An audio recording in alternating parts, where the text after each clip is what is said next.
NUKES is a continent full of wonders and dangers. Plus, there's a few things the game doesn't tell you when you first start Solasta 2. It's nothing too bad, it won't brick your game fully or anything like that, but there are a few things that, if you know ahead of time, can make your life easier. And so today, I'm going to talk about 10 tips and tricks that I picked up while playing through all the content that's currently available. This includes a couple things to help out with combat, some stuff that you do right at the start, character creation makes your life easier, and a few more advanced things towards the end of the video. So, tip number 1. At character creation, you can either select quick creation or advanced creation. Well, you can also use a pre-made, but that makes the entire character for you. So if you want to customize, quick or advanced. Quick creation is nice and simple. You choose a class, an ancestry, and a background.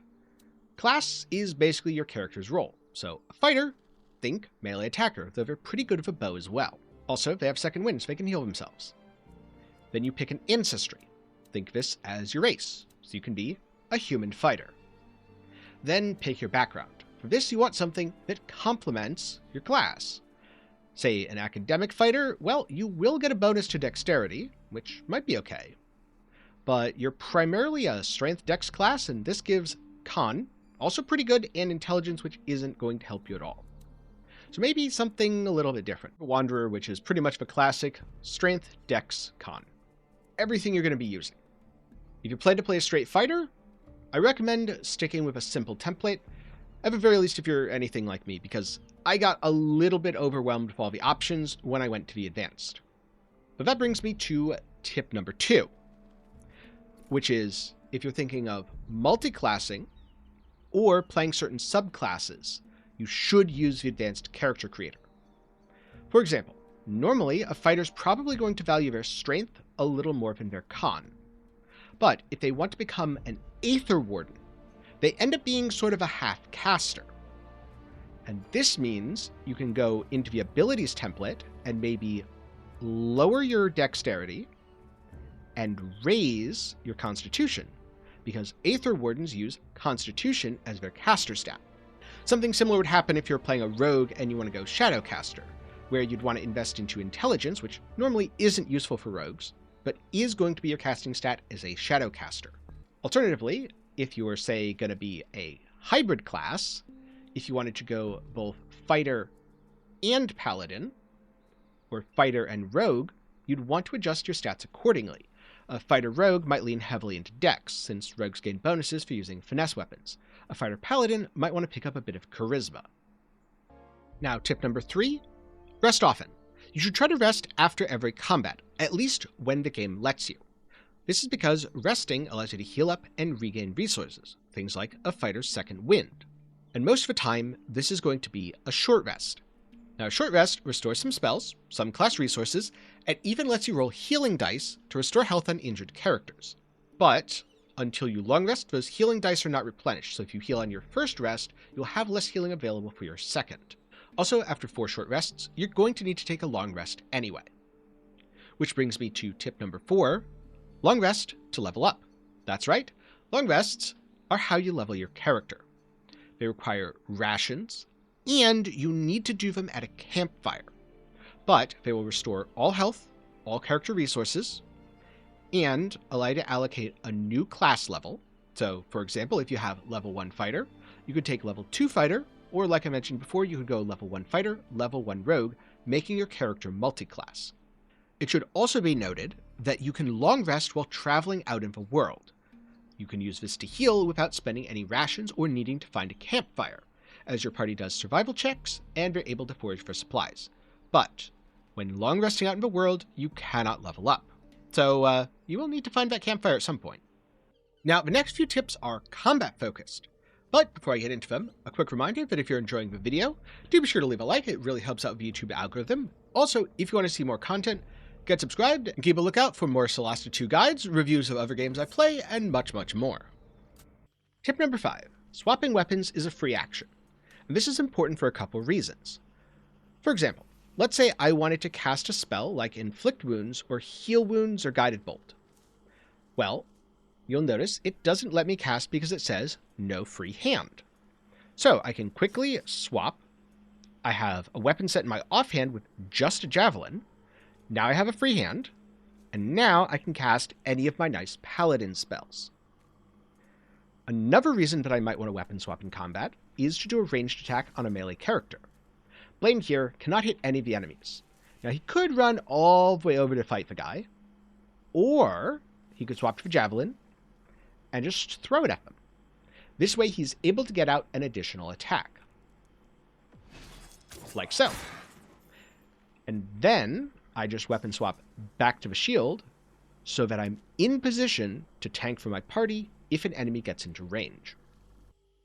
Now tip 6, you can also ready actions. What this means is the action will not take place immediately. Instead, it will take place when a valid target comes into range. So, I could attack this terror bird here with my short bow. But maybe I said, alright, you know what? Someone else is going to deal with that terror bird. Instead, I want to attack the next enemy that comes into range. So, I would ready my action like so. And now, Rufus here is standing there with his bow, with his action readied. In general, I've found that readying actions is more effective on ranged characters than melee characters, because it can be a little bit tricky to position your character to ready an action on a melee. That said, if your option is dash all the way across the map or ready an action, definitely ready it. So here this terror bird wanted to get close to my party, Rufus's readied action went off, and he shot it in the face. That is the value of readying an action. Tip number 7. You can explore for extra loot. Once you exit Kairamar, the world really opens up, at which point you can go exploring. There's points of interest pretty much everywhere, and they're broken down into 3 basic types. Quest point of interests. These are entrances to other maps where you will complete the game's main quests and the fully voice-acted side quests. Then permanent events. This more or less starts as a question mark on the map, and the event remains for the rest of the game or until you go explore it. Then temporary events. These spawn as you move and rest. They look similar to permanent events, but after a short time they despawn. In general, I found the quest point of interest to be more challenging, but the events that spawn throughout the map, both the temporary and permanent, are well balanced for my current level, often even a bit on the easy side. So I did them to get extra loot, such as some +1 weapons and armor, and in one case, it came in handy because I decided to buy something worth 1,000 gold, and if I didn't have all the loot from the side quests and the extra areas, I would not have been able to afford it. More on that in a bit, because it's about to be very relevant. But speaking of loot, sometimes you have too much of it. For example, here, my fighter can carry 240 weight, and she currently has 221, so she's very close to being encumbered, at which point she's going to take some pretty severe penalties. So I could start throwing away items, but like it's a heavy crossbow, and it's some throwing axes, and these things have value. Like this heavy crossbow is 50 gold pieces. I can't just throw out 50 gold pieces. But also I can't have my fighter get encumbered, and there might be more heavy crossbows to pick up after I kill these bandits. What can I do? Well, 1, distribute loot to other characters, but 2, if you keep getting encumbered and it's really annoying and you just don't want to deal with it, hit escape, go into settings, go into gameplay, encumbrance mode. Set this from limited to unlimited. Congratulations, you don't have to deal with encumbrance anymore. Now, tip number 9, when it comes to spell casting, remember your materials. Or I should say, remember how to cast the spell, because each spell is cast slightly differently. Chill Touch, for example, has a somatic component. This means my wizard needs a free hand before she can cast the spell. Meanwhile, Annoying Bees has a verbal and somatic component. The verbal component means my character needs to be able to speak. She can't be silenced. The somatic component means she needs a free hand. But then you have something like Chromatic Orb. This has verbal, somatic, and material. And in the case of material, it requires a gem, that's specifically a diamond, worth 50 gold pieces or more. And luckily, the 50 gold piece diamond is not consumed, because the only one I got was pretty darn pricey. And Chromatic Orb, awesome spell. It rolls 3d8, and if 2 of the 3 dice roll the same number, it can target a second enemy, which is just awesome. So I wanted to be able to cast Chromatic Orb, but I couldn't because I didn't have a diamond. Until I looked around the shops at Kairamar, and I found a big diamond for 1,000 gold pieces. So yes, I went out, I explored the world, I did some side content, and I got myself a big diamond, and now I can cast Chromatic Orb. And speaking of, this is a great time for tip number 10, which also pertains to spellcasting and is particularly relevant for Chromatic Orb. That's upcasting. See, every spell has a certain level. This is the spell slot it takes up by default. Cantrips are level 0. They don't take up spell slots. You can cast them as many times as you want. I could cast Shocking Grasp 100 times in a fight. But I can only cast 4 level 1 spells. I can cast any of these spells 4 total times. Well, sort of. I have a bonus Magic Missile, so I can cast Magic Missile for free once, and then any of these spells 4 times. I also have level 2 spells. I can cast Life Drain and Scorching Ray 3 total times. But what if I wanted to just keep casting Chromatic Orb, and I ran out of spell slots, or I wanted to make it more powerful? That's where upcasting comes in. Upcasting means spending a level 2 spell slot on the Chromatic Orb instead of a level 1. And in this case, it's particularly beneficial to do that for Chromatic Orb, because instead of rolling 3d8, I will roll 4d8 if I upcast it.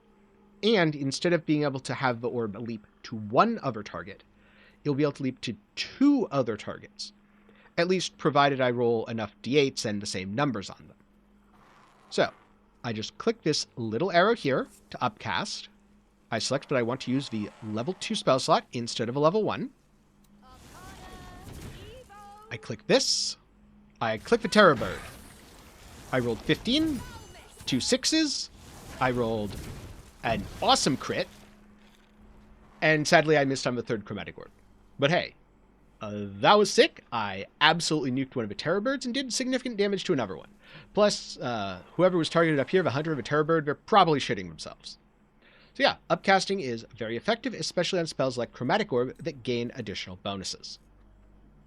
Solasta 2 definitely has some rough edges, but overall, I've had a good time with the game so far. Also, hopefully these tips and tricks can help you get past some of them. Now, if you want to see more Solasta 2 content, then check out my Solasta 2, The Good, the Bad, and the Ugly, where I go over the things I liked, the things I disliked, and even highlighted a bug that left me rather confused as I didn't know what the game wanted from me. That'll be up in the card and down below. But for now, good luck on your adventures. Personally, I think this game does an excellent job of capturing the adventuring feel of D&D, especially while exploring the world. I didn't quite know what was going to happen, and that was great. So I'm going to be excited to see how the game develops in the future. Also, if you're a more veteran player and you have any tips and tricks, please be sure to leave them down in the comments below. But that's going to be it for me today. So thank you very much for watching to the end. I'm glad you've enjoyed. If you want to see more of my thoughts on other games, then check out my Steam Curator page. It's where I keep all of my reviews, including a bunch of reviews that I don't have videos for. It'll be linked down in the description, or it's Tenkiei Recommends. I try to keep the same username for everything, which makes me pretty easy to find. Anyway, that's enough rambling. Thanks again for watching. I'll see you in the next one.